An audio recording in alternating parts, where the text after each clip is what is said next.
Rocio, welcome. Thank you so much for joining us today. We're so glad to have you. So you have quite the background both in architecture and landscape architecture. Can you tell us a little bit about your journey and how you came into landscape architecture? Of course. I started my journey in the deserts of San Luis Potosí, which is located north of Mexico City. It's about a 1 million people city, and it's in the middle of the desert, which is very interesting because many of the flora and fauna that you find there, you find it here, which is when in Mexico, in San Luis Potosí, being far from the water, which is kind of very interesting. So I come from a family of scientists and musicians. My dad is a physicist, my mom is a chemist, my older brother is an electrical engineer, my younger brother is a physicist and a computer science engineer. But at the same time, they're all musicians. I grew up I don't personally play any instruments, but they all play instruments. I love singing, so every day was full with music, and it's just a beautiful melody every day. So I think I found in architecture the perfect balance between science and art. So I studied architecture in Mexico, well, in my hometown in San Luis Potosí, and after finishing my studies, I was really interested in the relation between the building and the land, and how every intervention that we make, it has kind of a consequence, could be a good consequence or a bad consequence in the culture, in the site, in the region, and how everything that we create transforms these spaces. So I thought that in order to be a better architect, I should study landscape architecture. So I moved to Providence, and I studied a master's of landscape architecture. And after finishing my studies, I really fell in love with the scope and breadth of landscape architecture, really in both the ephemeral and the permanent nature of the landscape, how everything gets transformed. So I also met my husband at school, and he is an architect. So I think I decided to keep the architecture for him and continue my journey as a landscape architect. So after living there, we moved to San Diego. We love everything about San Diego, the proximity to Mexico, feeling that I was connected to the culture, to my roots. And after working for 2 firms, I worked for OJB with the Sport L'Oreal Landscape Architects. In 2013, I decided to follow my dream and start my own practice of landscape architecture, with the idea of really creating these memorable experiences from people, when people can really stop, take a breath, enjoy nature, enjoy an open space, which really translate in being more productive with life. So can we just pause, relax, enjoy, and continue our journey? So I really enjoy working with my practice, and then something happened at the beginning of this year. I was very fortunate to be able to merge my company with LPA Design Studios. Now we are all collaborating, and it is great to be able to continue a journey of being working with amazing projects in terms of being very collaborative in the design, to be very engaged with the site, with the environment, being sustainable, and really keep pushing towards excellence in design and creating these experiences. Oh, we're so glad to have you. Yeah. Thank you. And we're glad your journey has taken you to San Diego here. And so with that, I'd like to follow up on a question about a project that's nearby. Barrio Logan has a special connection to our Latino community here in San Diego. Food, culture, architecture, and art all combine to create a vibrant neighborhood. One of our favorite markets is Mercado del Barrio. You had a very central role in the conception of that project. Can you tell us a little bit about it and the integration of art and architecture and the role it played in design, and how you worked with local artists to integrate their work into the design? Of course, the Mercado del Barrio is a very dear project to me. Before I started working on the project, and this was when I was working for Sport L'Oreal Landscape Architects, I I know that the project have already gone through a lot of planning. It went through a lot of community engagement. The city of San Diego really was trying to create a Latin community hub, and that's what they created. It is a mixed-use development that combines affordable housing, open community spaces. They includes a lot of gardens, stages. It is really a hub that features the Latin community, the Latin traditions, and really it tries to bring everyone together as one. Not only Latin, but like everyone. So it's just one space for everyone. So this project connects Chicano Park, which is the largest Chicano mural art epicenter of, I think, in the world. It's actually the largest Chicano park, and it connects it all the way to the bay. So the Mercado del Barrio was conceived in the same principles as the Latin city urbanism. It has major buildings that are flanked with main plazas. The main plazas feature elements such as water features with kids running around, a lot of very colorful, vibrant materials. It features drought-tolerant planting. We have, instead of the typical kiosks on the Mexican plazas, we have a stage that is very central, that has the same function as a kiosk. We even included some symbolisms. We have, the step fret that you can find in pre-Columbian architecture, the step fret. It is actually featured on the paving that connects all the plazas, creating one specific space. They even close the streets to create one communal space. So really this project features the American, the Mexican-American community, and it involves, above all the areas, above all the elements, it really involves art. So the city of San Diego requires a percentage of the budget of a new project needs to include art. So this project really embraced the art, and you can see the work of a featured regional artist that really talks about the history of the Latin community, and it is found as building elements. It's found in engravings, in the water features.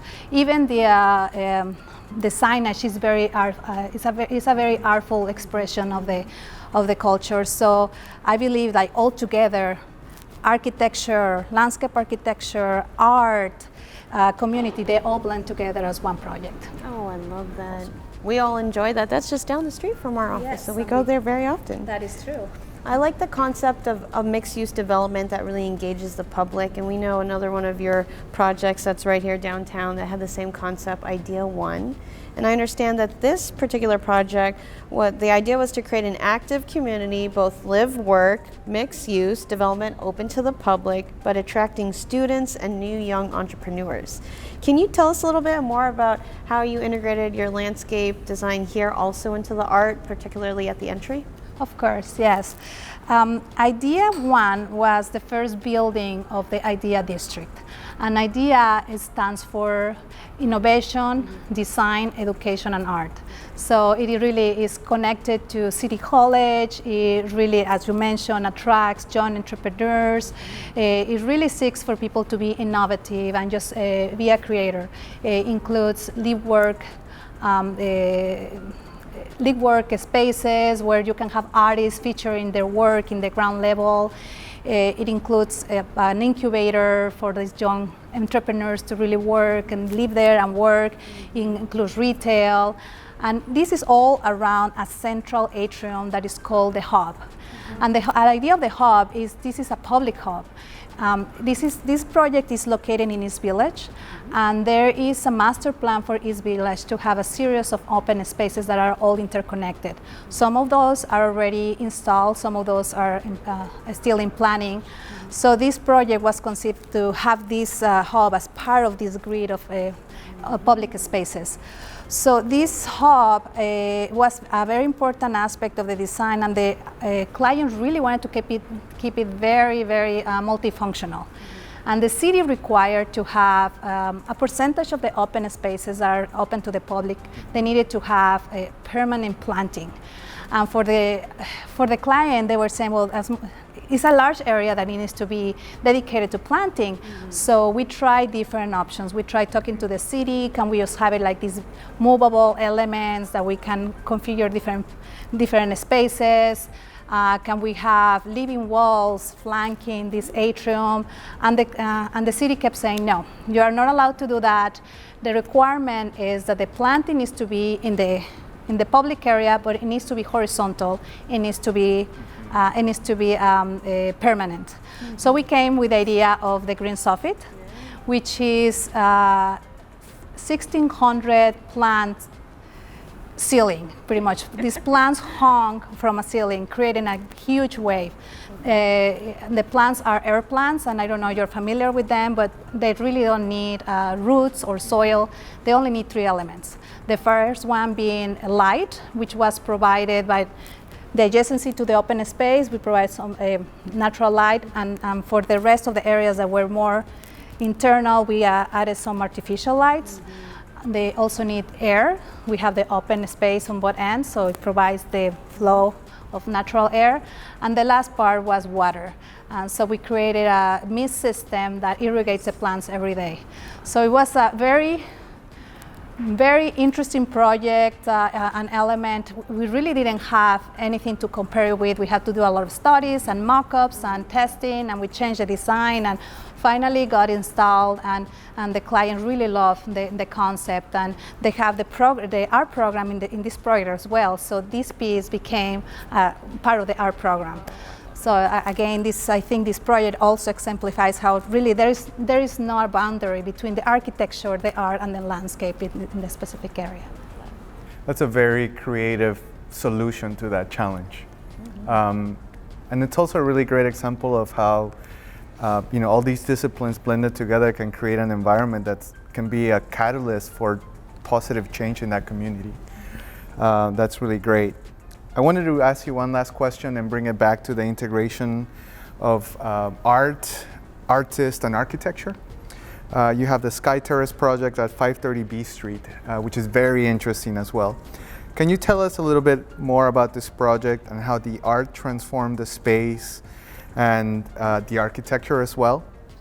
Oh, yeah, of course. This project is a little bit different from the other two. While the other ones are like larger scale and there were ground-up buildings, this is sometimes as a designer you get to make a renovation. So this was an existing building, very close to these other projects. It's in downtown. The others were just east of downtown. The other one be here just south of downtown. So it is in the same area, but it was an existing terrace. So it was a very I would call unused type of terrace on the 3rd floor. And the client really wanted to take advantage of this beautiful amenity that they had that no one ever used, because it was not a very inviting space. So we came with the idea to take the space and transform it as a series of garden rooms to create an urban oasis. We provided spaces for collaborating, spaces for relaxing, for having lunch, for having a meeting, for just a space and just because you wanted to be outside, and even spaces for playing. We mix a series of materials. We had decks, we have lawn areas, we have plant materials in different scales, trees, and all together creating these kind of gardens that allow people to really choose their own space. If they wanted to be seen, they will be in a more kind of open area. If they wanted to have their own space, they have their own like nook in the space. But then one of I truly believe that the best element that we created is the incorporation of art. The main exit to this space was through the less desirable space of the terrace, which was kind of sandwiched between the building tower and an adjacent parking structure with a blank wall. So we took that constraint as an opportunity. So we thought that we could incorporate some art. That wall also was seen from the street, so we could have a connection with the community. So we embarked on a journey to find the perfect artist to create a mural for that wall. We helped the client with a series of people, possible people, and I actually brought the idea of bringing Max Moses, which was one of the muralist artists that had two pieces of murals at the Mercado del Barrio. So I already knew him. I knew and loved his energy. So he was one of the considered artists. Max Moses is native of New York, and he had an opportunity of a project in San Diego. He actually came here, loved San Diego, and made San Diego his home. So you can find the breadth of his work, most of the breadth of his work, it is actually in this area: San Diego, Tijuana, San Francisco, Pennsylvania, and in 2019 he was able to go to Russia for the Moscow Public Art Festival, where he collaborated with 25 with artists from 25 countries.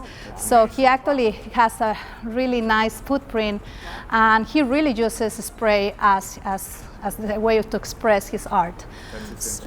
So it was very interesting, because then he has this wall that was about 30 feet tall, 100 feet long, and he said, the only thing that I need to be sure is that I really cannot use a scaffolding. Scaffolding will cover my canvas, and I need to see my canvas. So he requested to have a swing, so he could be hung from the roof and just kind of swing around, paint, come back, and paint, come back, and that's how he created that amazing mural. So it was a great experience. It literally took him 3 days to finish, which I was amazed. And I believe that it was the art who really created the space. It wouldn't be the same project if the art hadn't been incorporated. It's an amazing story. Yeah. And I guess, in the beginning you said that all your siblings were musicians and you didn't play something, but I would argue that your instrument is design or placemaking. Mm-hmm. Clearly you're great at it, and these examples show what a difference they can make for people. Thank you, Elsie. I do feel like I incorporate my Latin heritage in every project that I do, through colors, through textures, through juxtapositions of elements and materials, through really trying to always create spaces that attract people, that attract community. Like we want the spaces to be used, not just to be designed and be left there. We want spaces for people. Love that. Thank you so much for sharing your project stories with us today, and how you can bring your Latin heritage with you to make each project special and multidisciplinary. It's been wonderful to hear your stories. Thank you so much. Thank you, Jamie. Rocio. Thank you, Elsie. It was a pleasure to be here. This event was made possible by our sponsors LPA Design Studios and Doll Tile. Come celebrate Latin Heritage Month with us and explore our San Diego Tijuana community through the lens of art, culture, and architectural design.